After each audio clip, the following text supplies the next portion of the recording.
So, good evening, folks, and welcome to this webinar. We're now beginning. So, I'd like to say welcome to Neil from Pixellot. How are you doing, Neil? All good. Hi, Mark. Nice to see you again. Yeah, you too. And a special guest this evening is Nick. How are you doing, Nick? I'm good, mate. Yourself? Very well, thanks. Very well. Coming to the end of another busy week. It's great to have football back here in the UK. We had a pretty bad shutdown. I know there's plenty of people joining us tonight from across the world who are interested to learn more about Pitchero, Pixellot, and what we're doing together. But in the UK, for the last, 18 months, there's been hardly any grassroots sports being played. But for the last couple of weeks, that's all changed. And it's great to see winter sport back, like football, rugby, hockey, lacrosse. All the sports are back being played. So it's a positive time to be involved in UK sport, that's for sure. I can always tell when football's back because my petrol bill kind of quadruples. Yeah. Well, it could be about to get worse. If I was listening to the radio on the way home, and I think half of the UK is about to run out and fill up their petrol tank at the moment because of a shortage. So yeah, it could be getting a lot worse. Okay, so a bit of background for those people joining us this evening. I'm Mark from Pitchero. We're the UK's #1 provider of club websites and team management tools. Check out pitchero.com for all the information. We do great websites and apps and solutions for clubs from small teams all the way up to large semi-pro football clubs. So check us out. We're here to help and support you. And a couple of months ago now, we started working with Pixellot. The focus of they've got the world's best video technology for sport, really nailing it in football across Europe and North America. How can we integrate their great video technology into the Pitchero system and help more football clubs? And over the last couple of weeks now, I think this might be our 4th or 5th webinar, we've been discussing with Neil and various other special guests from across Pixellot and partnerships, ideas about how football teams can use, not just football teams, but all sports teams can use video technology to improve their coaching, to improve their play performance, and how improving those two things leads to a whole bunch of other things, such as improved player experience, improves the quality of playing, more players coming to your club because they get better coaching, and talking about things such as subjective and objective feedback. This idea that if it's on tape and it's recorded, it's a fact, you can see it, you can talk about it, you can action it. Whereas if it's just a coach stood on the side of the pitch screaming at you, you've got no evidence there, you can't see it, you can't explain it. So that's a bit of a background about this series. I believe all the videos are online, hosted on the Pixellot Zoom page. And so if you want to go back and check out this series of videos we've done, that's a great place to start. Neil, does that pretty much sum up what we've been doing over the last few weeks? Anything else to add to that? Yeah, absolutely. Yeah, just talking about our auto production, how we're allowing the mass market to now engage with our new products and our latest product, Pixellot Air, which is really exciting, an entry point to lower levels of the game that can now integrate with our tech and pull out some fantastic things. And as you alluded to, if you're on the side of the pitch, you can ultimately only ever see things once if you're not recording it. And recording comes with a host of challenges from resources and overheads to get that up on match day.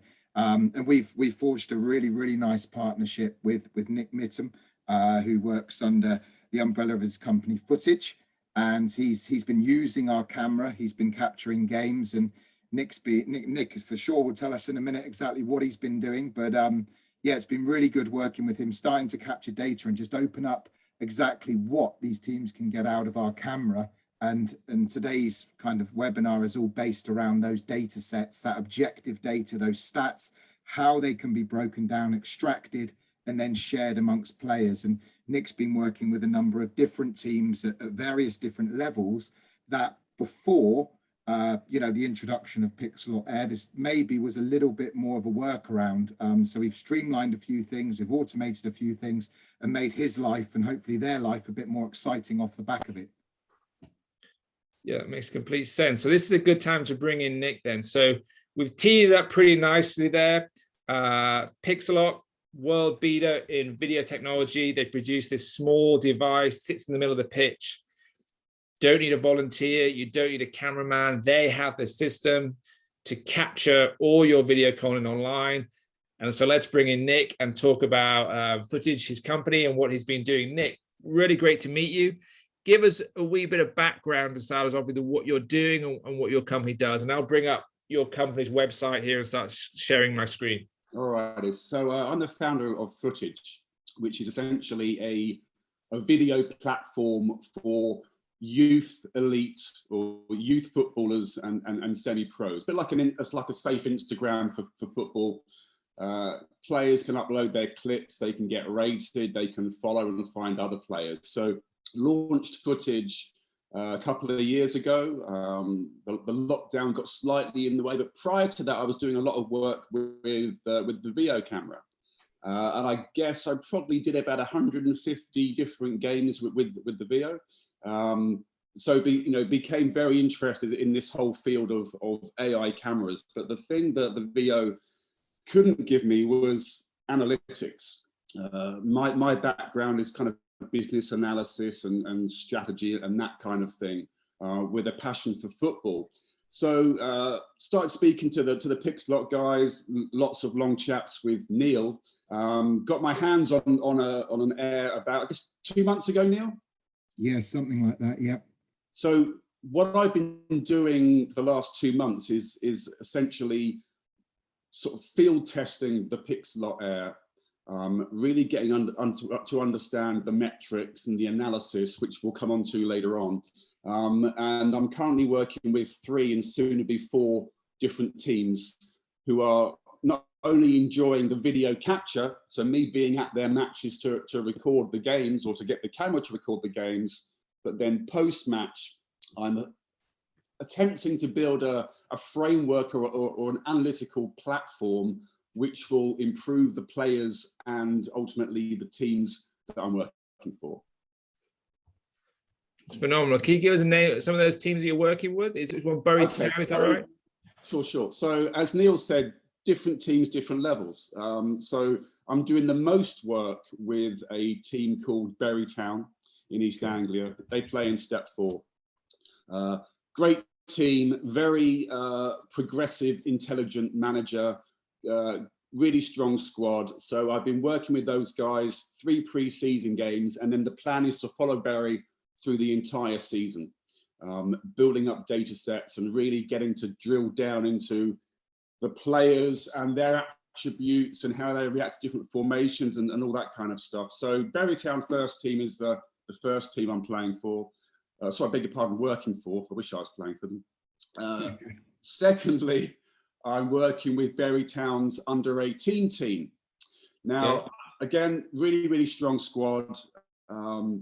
Playing East Anglia. They're playing against the likes of Norwich's and Ipswich and the Sudbury's, so elite level under-18s. And I kind of went into that little project with, my overriding objective here is to be able to benchmark a first team player in a specific position and then show that profile of the metrics associated with a player in a position in the first team to the under-18s. Mm-hmm. Because the under-18s is meant to be a pathway to the first team. So I'm giving the 18s not just video feedback, and that's super useful, but also analysis and metrics on a per match basis to basically see how they're progressing and then how they kind of compare to the first team. So Bury Town first team, Bury Town under-18s. I've just started work with a under-14s team, Newmarket Town, and they again are an elite level team, and they play in the EJA League again in East Anglia, and I'm kind of 2 games into tracking those boys, and I think I'll be able to share some metrics later on that. And then lastly, I'm just about to start working alongside with Neil with #United Women. Mm-hmm. So we've got a nice balance of semi-pro at the top with Bury Town, a progressive 18s, an up-and-coming under-14s, and then a really, really strong women's team that plays at a really, really high level. Yeah, I think the bit that's most interesting there and what stood out for me was you're comparing an academy under-8 team that are coming up with the first team. And I was a junior player once, and I remember you never really knew what you were aiming for. It was just either good enough or not good enough. No one ever said, well, this is what a an adult player can do. This is, how fast they're running the game, how many passes they have, how their top speeds. No one ever tells you what actually is success. What is the first team standard? And I guess that must be very interesting to have for an 18-year-old when he's like working very hard, but he doesn't know what he's aiming at. When you actually can say to him, well, you're this far away from being the first team, your speed is this far away, your distance coverage is this far away, your passing is this far away. And again, it's all facts because it's on tape, it's on video, and it's on stats. That must be a big boost for those under 18s to actually see what success is. I would say so far of the three teams, it's the 18s who are the most receptive and the most have the most demand for the information.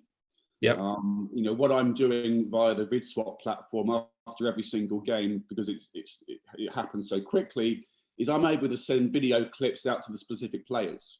So, I can send them 4 or 5 second video clips of every incomplete forward pass, as an example.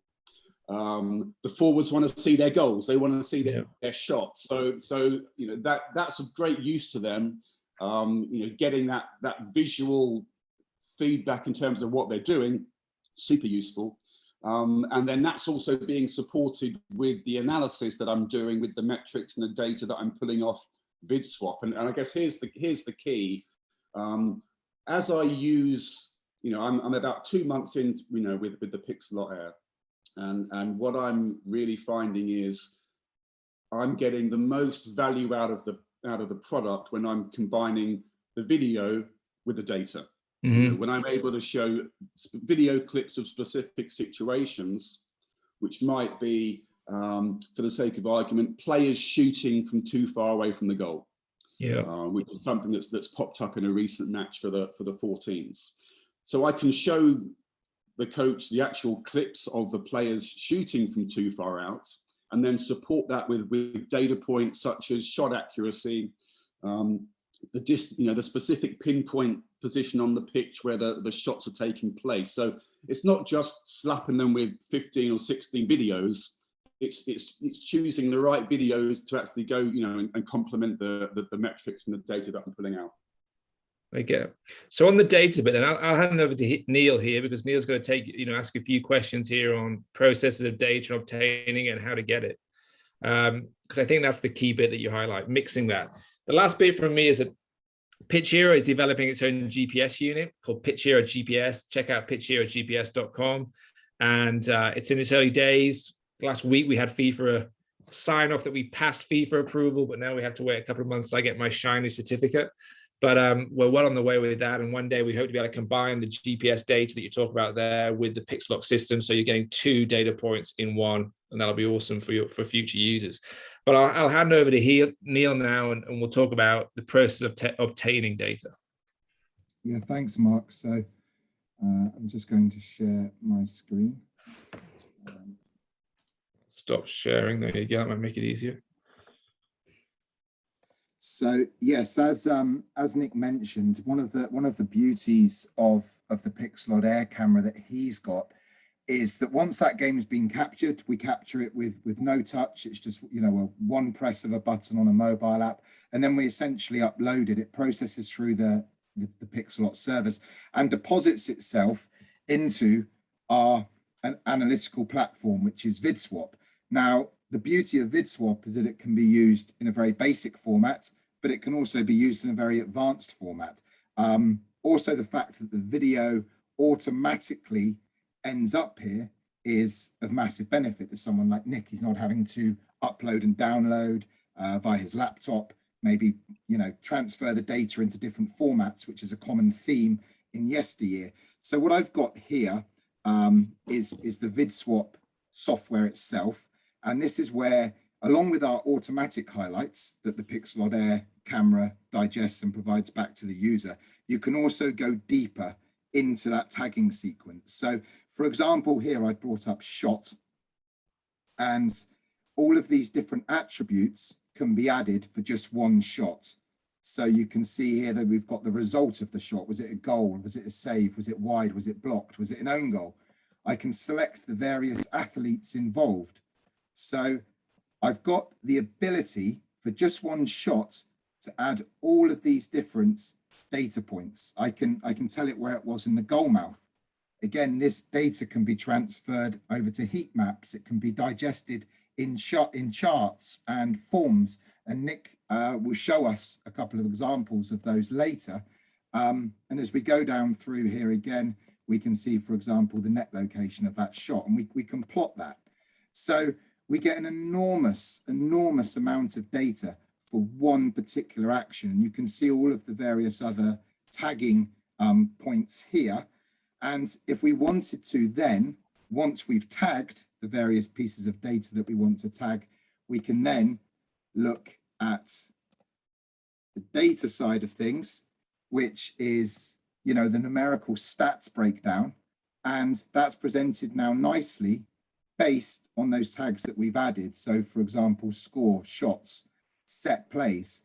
So at a very quick glance, you know, if I was a manager, I wanted to share something with a player or my assistant coach via this platform, I can quickly see where we might have been outnumbered in a game.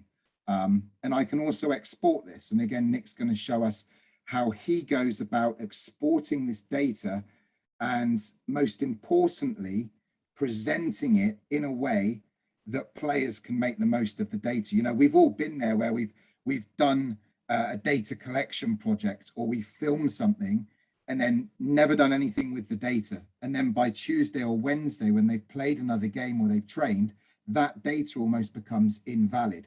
So it's all about the time sequence of collecting and then presenting to the players, which is what we feel is, you know, shaping the market and allowing far more teams an entry point into this type of analysis at various levels of the game.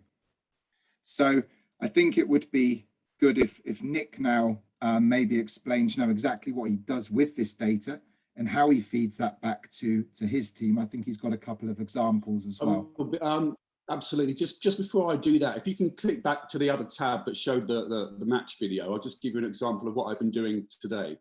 If you click on the asset. So this point relates to the Berrytown first team. That's the game on Saturday. You can see in the screen there. And one of the things that I've been tracking is when in the game goals are scored and when they let in goals.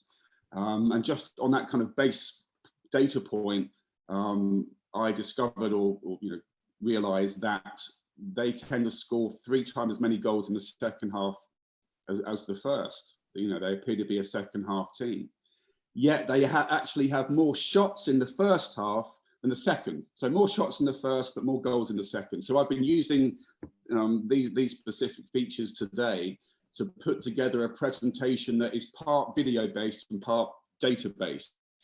So I've been pulling from VidSwap this afternoon, basically examples of a typical first half shot and examples of a typical second half shot. And it becomes very evident, you know, when I'm creating highlights, just simply by sort of ticking the boxes, that the players are typically shooting too far away from the goal in the first half, and they're not driving into the box as much, and that tends to, you know, massively change in the second half when there's fewer speculative shots and there's more sort of very precise kind of attacks on goal. So that's what I've been doing with that today. If you then click back to the other tab, Neil, and I'll sort of delve into the data. Okay, so when I'm analyzing a game, there's from the data perspective, there's kind of 2 high-level parts to it. There's the team numbers and there's the player numbers. And I'm collating and analysing both and giving metrics back to the coaching team on both of those. What we're looking at here is effectively the team level view.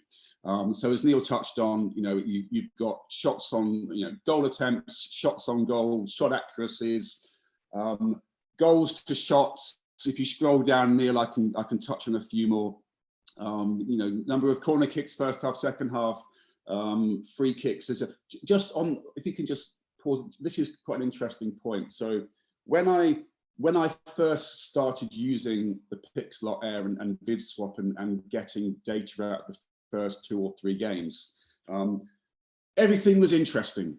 You know, every little data point, just because I'd never had it tracked before. You know, I've never been told that there was 17 free kicks awarded in a game. It was all very, very interesting. And then as I then started delving into players and then looking at things game on game, what I was determining was, you know, which metrics are both interesting and of value. Because some are just interesting. Number of corner kicks. That you know, for me, in terms of what I'm doing, that's just interesting. That's not of value. And what I'm finding is the more games that I'm doing, the more analysis that I'm diving into, I'm getting a really, really good understanding of how I can get the most out of the VidSwap system by focusing much more on the interesting and valuable for what I want it to do, as opposed to just interesting. If you keep scrolling down, Neil, I'll keep explaining this. You know, so possession stats, how much time each team spent attacking in the midfield or defensive areas, fouls, red cards, etc., etc. Keep going, mate. Okay, so this is an interesting little point here. So it's counting touches per player, which when I first saw, I thought, oh, that's interesting. But what can I do with it? And what I've actually done is I've actually applied 2 metrics together to produce a new data point, which I'm finding of immense value. And that's touches per pass. So on a team level basis and on a player centric level, I'm calculating on a per game average touches per pass. So if a player played a whole game 1 touch, you have a ratio of 1. The number of touches will equal the number of passes. Berrytown first team, they're averaging about 1.2 touches per pass, and I'm tracking it game by game. Harder games, that metric seems to increase and go to about 1.35 or 1.4. Easier games, free flowing, they're pinging the ball left, right, and centre, that metric falls. So this is a metric that I've derived by applying 2 VidSwap data points because it's of interest to me. And then I can compare Passtoke United women's, they're at about 1.45. I can look at the under 14s, they're at about 1.3. So this might seem, well, okay, well, is it of use? It's of massive use to me because with the managers that I'm working with, they like their teams to move the ball quickly. And if I'm tracking touches per pass, I can look at a per player basis in terms of which of the players in the team are doing it in just a singular game instance, but also, you know, as we look at, you know, as the games start racking up, how that differs from game to game. So that's a really interesting little point that I'm looking at. Just a quick question on that. Nick. How much of the stats that are coming in are created automatically for you, and how much are you going in and counting those individually? I would say 95% is data that the VidSwap platform is giving me. Yep. I'm then exporting it, and what I've done, which I'll share my screen in a few moments, is I've created a bespoke spreadsheet model, which I'm using for each team, which is essentially repurposing and utilizing VidSwap exported data into a format that I can use, which I can then share back to the management teams of the football clubs and also the players. So the VidSwap is doing all the hard work for you. Oh yeah. You're just doing the polishing and making sense of it all. It's still hard work. but in terms of you're certainly not counting every touch, for example. No, I'm not. And it's funny, you know, because that used to happen. That used to happen. Well, right? when you say that, so I was at a game on Sunday, and before the game for the 4 teams, one of the parents came over and goes, "How long does it take you to count everything?" Yeah. And I said, "Well, it doesn't take me any time at all. It's all done automatically." So yeah, that's funny. Shall I?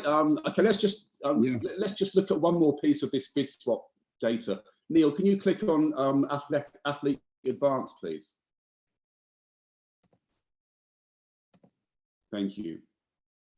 I spend a lot of time on this table here. So So if you scroll down to Berry Town, which is because they're playing away, there we go. So this is showing key Pixellot VidSwap captured metrics on a per player basis.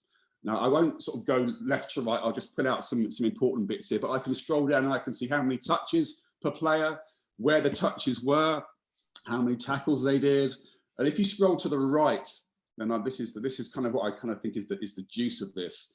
This is looking at attempted and completed passes by the zone on the pitch. So in the attacking third, the midfield third, defensive third, forward passes, and then pass type. And this is probably where I spend 40% of my time when I'm looking at analysing matches, not just in terms of overall team pass completions, but per player, per part of the pitch. And it's very, very interesting when you're playing harder teams and how that affects pass completion.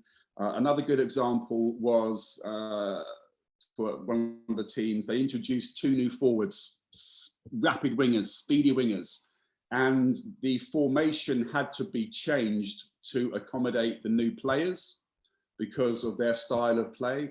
And for the first couple of games, it had a really dramatic effect on pass completions and also the quantity of passes. They both fell because longer balls were being played into the channels, out into the wings, bypassing the midfield. So again, I guess what I'm trying to say here is that it's really, really useful to be watching a game and understanding the formations of the game, and then looking at the numbers that are kicked out of the back of it, and then marrying the two. And the marrying the two is really where I'm getting the most insight, leading to measurable tactical suggestions to the coaches. Awesome. So do you want to just share your screen and just show exactly how you regurgitate this data? Sure, let's do that. Just whilst Nick's doing that, Neil, is VidSwap, is that system all included with the Pixellot Air? Yes, so that comes as part of our subscription. So as soon as you're a registered user with Pixellot Air, you get that as default, and that's something that all of our clients use. And as I said, totally scalable.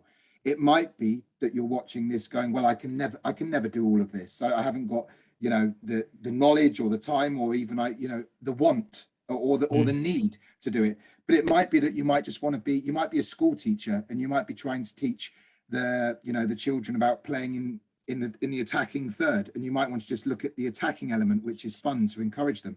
So the system is totally versatile in the bits that you pick out of it. Yep. Okay, great. Cool. You guys can see my screen. Yep. Yep. Okay. So this is a Google spreadsheet that I've made to be the housing unit for the VidSwap exports, and I'll go through this relatively quickly. So I'm basically exporting into Excel and then populating this spreadsheet per game. So you can see they're playing Grays and Fairbairn and Holbrook, etc., etc. Then I'm breaking it down. So I'm looking at things like shots on target, shot accuracies, shots per game, points per game. So again, trying to build this kind of rolling picture of performance. Looking at possession stats. Here's for example, the touch per pass ratio per game, so on and so forth. So that's kind of team level. As I said, I'm spending about 40% of my time on looking at passes. So this is how I'm kind of breaking down. I'll scroll to the top. This is how I'm breaking down passes. So again, this is all per player per game. So I can track for every single player. The example shown here is this is attempted forward passes, or attempted passes in the forward third.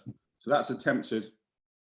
I can then look at completed passes to work out pass completions. So I'm doing that again for every single game, every single player, forward third, midfield third, and then defensive third. And then I'm going a stage further, and this is hopefully I'm not scrolling down too quickly, but I've gone a bit overboard with this this spreadsheet because it's so interesting. But once I've got specific data points to play with, I can then combine them to get even deeper insight. So as an example, and I'm almost there, forward pass completions. I can look at, for example, forward passes as a percentage of total passes. How direct was the team in that match? What was stopping them from getting the ball forward? Were they playing too many sideways passes? Were they getting, was there a high press from the opposition, and so on and so forth. So this is just me drilling into the data. And then I can also look at specific players. And, now I've done 8 or so matches for Berrytown's first team. I'm starting to build pictures and profiles of the players based on their key metrics. When I'm looking at defenders, I'm looking at things like aerial duels won, tackles won, pass completions in the defensive third. Whereas when I'm looking at the forwards, I'm looking at shot accuracy and shots on goal and so on and so forth. So, I've got a very, very rich data set here with Berry. So that's passes. And just to be clear, I'm just reading some of the questions that are coming in. The journey of this data is that the Pixellot Air camera is on the pitch, it tracks the match. The video camera is uploaded to the Pixellot system, it's then moved automatically into VidSwap, and the stats are created by the VidSwap system analyzing the videotape. Is that right, Neil? Yeah, that's right. So let me give you a timeline. Maybe that's the journey of the data. Let me explain. Okay, so there's a game at 3 o'clock on a Saturday. I'm there before the game. The whole game is recorded. The game finishes, bring down the tripod, switch off the camera, drive home. So I'm at home at 6 o'clock Saturday afternoon. I'll plug the camera in to upload the match.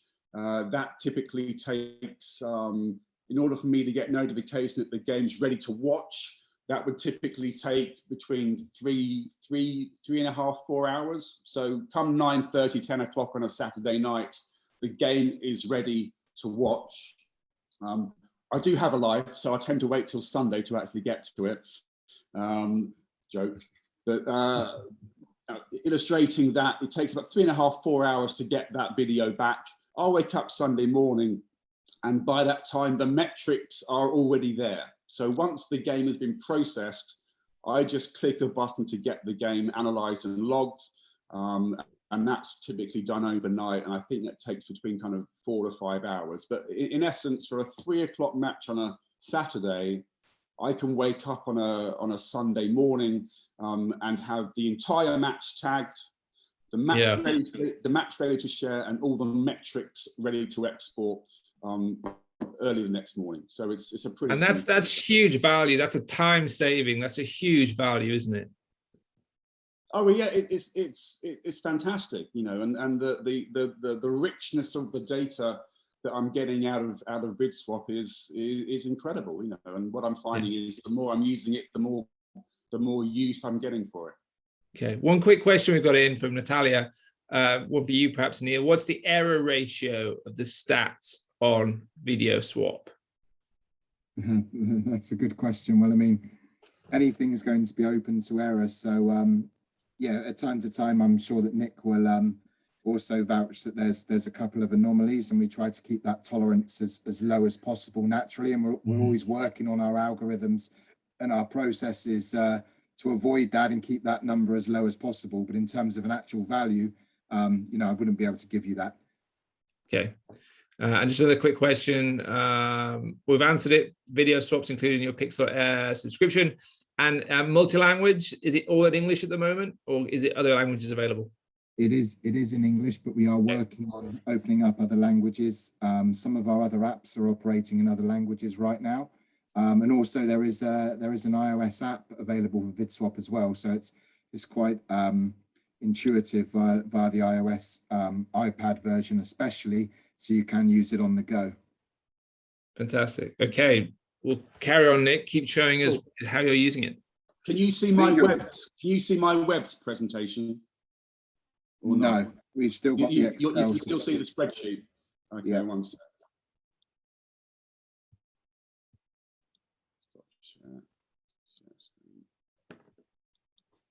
Okay, you should be able to see like a little web diagram now. You see that? Yeah.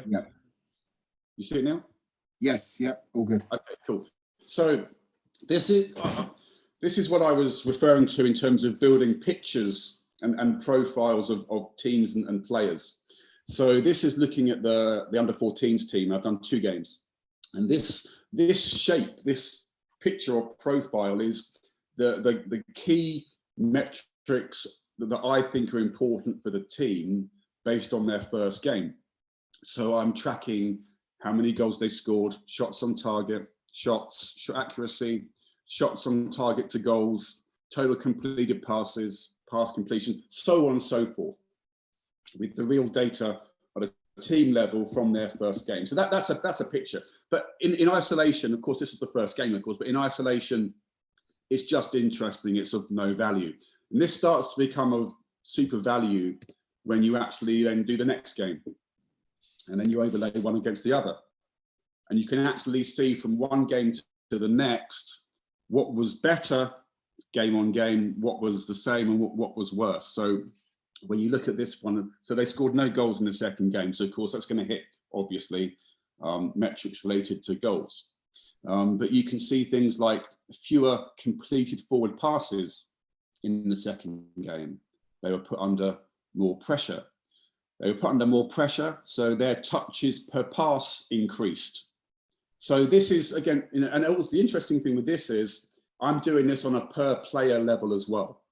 Again, this goes back to the example of the Berrytown first team compared to the under 18s, is I can give the 18s left back this web for the first team left back. So again, I'm all for visualizing data, because what I'm then doing with this is I'm giving it to the coaches, I'm giving it to the players. We share some of it on social media as well. So we're trying to make as much use of the data as possible. Other examples, and I'll just come back and I'll just show you maybe a couple more, is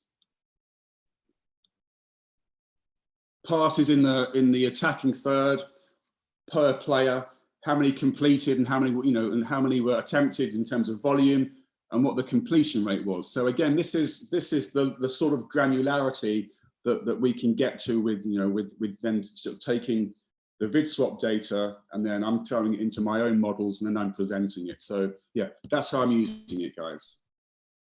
And I think the point to make on that is, as we've alluded to, that Nick's presenting that data to, various different players of various different abilities. So showing them the in-depth spreadsheet and maybe the VidSwap stats in its numerical breakdown aren't really the way that they're going to be able to get the best out of it. But seeing those charts and those pictures and their name compared to another player with a bar chart that's playing in a similar position, suddenly they switch on. That's reinforced by the Pixellot Air video pictures. And we can use that collectively across the organization, for benefits, weaknesses, for confidence building. When players don't believe that they can do something, and we've got archive stats like that, pull them up, show them, build that confidence back up again. And that's the lovely thing. Yeah. That's a really, really good point, actually. And, this isn't just to showcase how great someone's statistics are and who got the 98%. No. This is much more about tailoring analysis to a player's ability. And looking at a team, and of course every team has better players and weaker players, but the ability to show a weaker player his specific pass completion rate, for example, in a game, and then have a training session midweek where he's working on the accuracy of his passes and his pass decisions and his decision making under pressure to complete passes, to train him on that. And then to do the game afterwards and say, look, you were 61% last week, you did 72 today. That kid is going to feel amazing. And it's completely quantified. So, it's often an overlooked little feature of systems like this, but the ability to hold the hand of weaker players and actually guide them and measure what they're doing, identify areas where they need to work on them, and then see the results through the statistics. That's fantastic.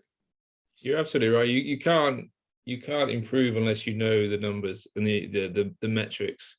And it's everywhere in other parts of sport. Team sport has probably been quite late to this, or professional team sport have been doing it for a long time, but grassroots team sport are late to this. You know, if you think a runner will go out running with a watch on that tracks how far they run, their speeds, their route, their journey. A cyclist wouldn't go out for a cycle without their bike computer on, tracking all their different speeds and their volumes and their intensities.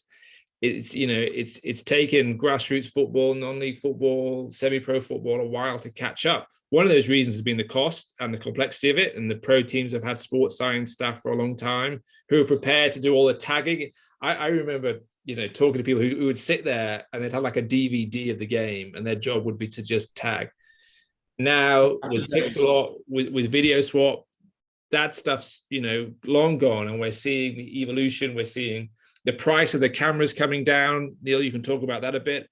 The subscriptions to the software coming down, and then automation, really clever AI software that's taking out a huge amount of heavy lifting and letting coaches just get to the facts very quickly. Yeah, that's it. And making it affordable is key, because, you know, it is the bottom line. A lot of the clubs and the areas of the game that we're talking to, they've been crippled recently by COVID, but even without COVID, you know, it's an amateur game, and being able to make it sustainable and affordable is something that we've tried to look at. And the Air camera at the moment, we do have a special offer on. It's £849 for the Air camera.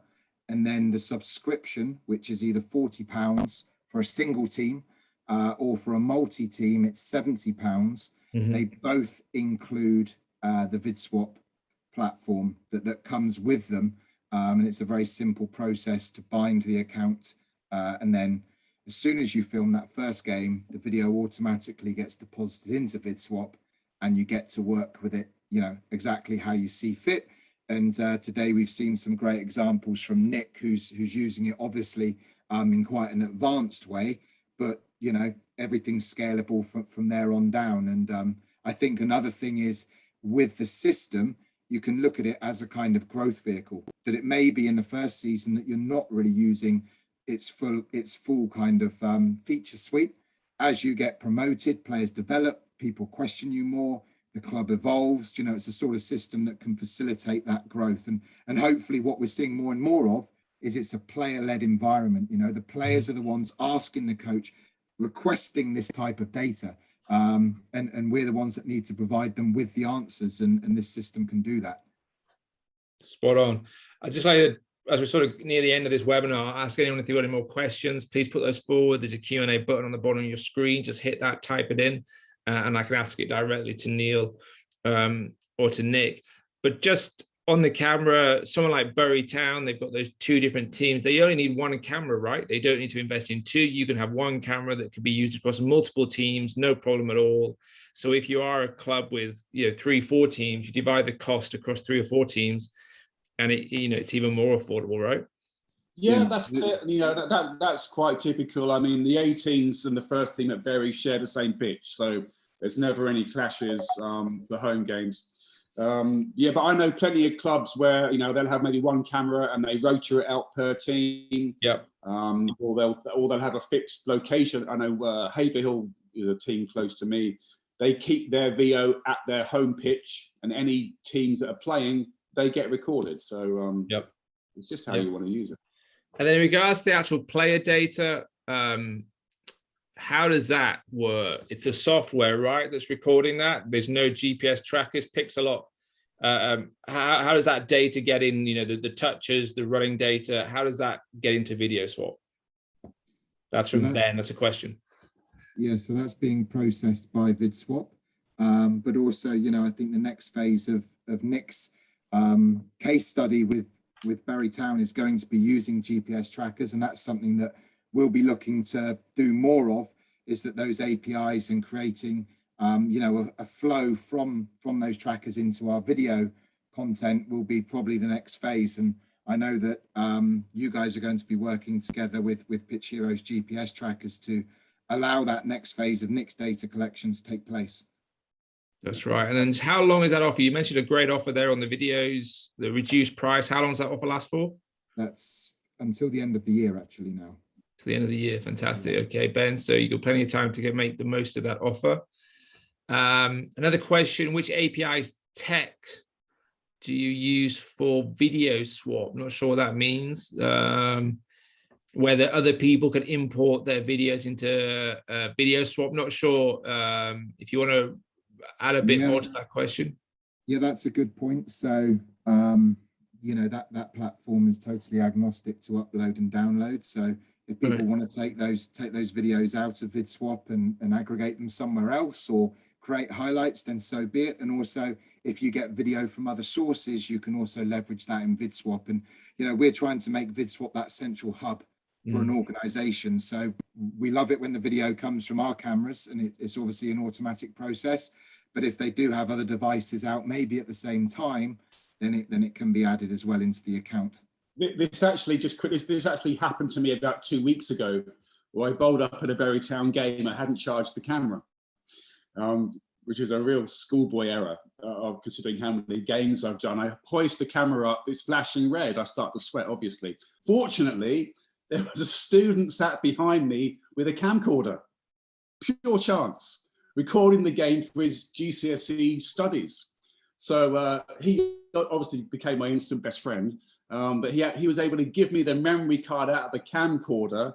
I could then jack it into my Mac and uploaded it, and I got the stats. So that was a test that I fortunately passed. There you go. Bulletproof. Yeah. And the good thing, the key thing about VidSwap, which you don't mention much, it is your online backup, right? It's you don't need Dropbox, you don't need huge amounts of memory. You can get this video through the Pixellot Air, you plug it into your Ethernet, it zooms it up. So you're not having to pay Dropbox, you're not having or another big server, online hosting cloud server. It does it all for you. That's part of the subscription. It's your big backup. It's never going to fall over. You're never going to spill your coffee on it. It's there in the cloud forever and ever. Is that right? Yeah, absolutely. Yeah, and the best thing about it is everything's archived. So from year to team, everything's there. You know, commonly have one game on Dropbox, one on a Hotmail account, highlights on WhatsApp, and it's all kind of sporadic. So we can use it as a hosting environment and, you know, the one-stop shop for a club's video content. Great. And can players sign up so they could be tagged in highlights or games? So can players, we mentioned earlier, you've got apps that players can use and you can send videos of their tagged content. Is that right? How does a player interact with this? So yeah, two ways on that front. One, they get added to a roster in VidSwap. So they've got an existence in VidSwap and they can be tagged and they can get access to videos via that portal. We've obviously got our Pixellot U mobile app as well, available on iOS and Android. And that's a great area that players, fans can aggregate the game straight after as well. And they can actually tag their own clips. So, you know, that's a simplistic process as well. Phenomenal. And right now, which countries around the world is this available? Is this all English speaking global countries? Yeah, absolutely. I mean, just get in touch with us, get in touch with support. If you're in a region where you've got doubts about how we service you or how we sell into there, and yeah, we'll be able to answer you, but we're pretty much global with where the system can be serviced right now. Great. And what do you think the next steps are for Pixellot going forward? Obviously, we're very excited about Pitchero GPS, bringing that to market. And hopefully, you know, we're very open. We want an API that can send our GPS data everywhere. And we want to make that, you know, Pixellot partner. But what other innovation do you have going on at Pixellot that perhaps you can share with us for the next 12 months, 18 months? Yeah, I mean, obviously live streaming is a massive one. A lot of people want to go live, and we're going to be live streaming come Q1 next year. The camera that we sell right now is totally future-proofed. It carries all the onboard firmware that's required. So there would be no update required by anyone that was purchasing that camera now to go live. So that's obviously a massive update. And then also integrating more with third-party wearables, which are going to be a common theme in the marketplace, whilst also enhancing VidSwap in terms of its usability. And, you know, we're very open to speaking to our clients as well about, you know, what they require in that platform to make it better, whether it's the UX or, you know, various different features that come about we're all ears. So we're always talking to guys, and especially guys like Nick. And Nick, all of our clients we pretty much treat as partners. So we're always listening. That's great. And just to repeat that point, the live streaming hardware is already built into the camera. It's just a case of, getting the software live and finishing that off, and then it starts working. So don't put off buying it. It's there already. It'll be the first. As soon as it's ready, you'll get access to it and you can start using it. Just like, these new Tesla cars, they've already got the whole AI piece in there. It's all built in, ready to go. That's it. Okay, that's. I think I don't have too much else to add. We've got all the questions there. Neil, do you want to add anything, or Nick, before we sign off for the night? I think I'm good. Just love to thank Nick for his time, and appreciate his efforts with us tonight, and look forward to seeing what he gets going moving forwards. Absolutely. We'll be in touch next week. We'll get the GPS system over to Bury Town, and we'll start seeing that data, bring it all together. And then perhaps in a couple of weeks' time, we have another webinar showing off Pixellot video, VidSwap data, and the GPS tracker data as well at the same time. That's the first thing I'll be doing. Absolutely. So, thank you so much for getting us the GPS pods. Yeah, but we're looking to integrate everything that those GPS units capture on a per player basis, and then look to bind those numbers into the existing VidSwap numbers and data points as well. So super interesting, super exciting, and I'm pretty sure it's going to be super valuable as well. So it's all golden. Fantastic. Great, guys. If you've got any further questions, please do reach out. So one last question. When will the GPS pods be available? They're available right now. Head to pitcherogps.com. And you can reach out to one of our sales guys. They'll be in touch with you very soon. But we have stock in our office for the first time for a long time. So please do reach out, pitcherogps.com, and we'll bring you that webinar of Pixellot and Pitchero very soon. Thanks for your time this evening, guys. If you've got any questions, please reach out to Neil or myself.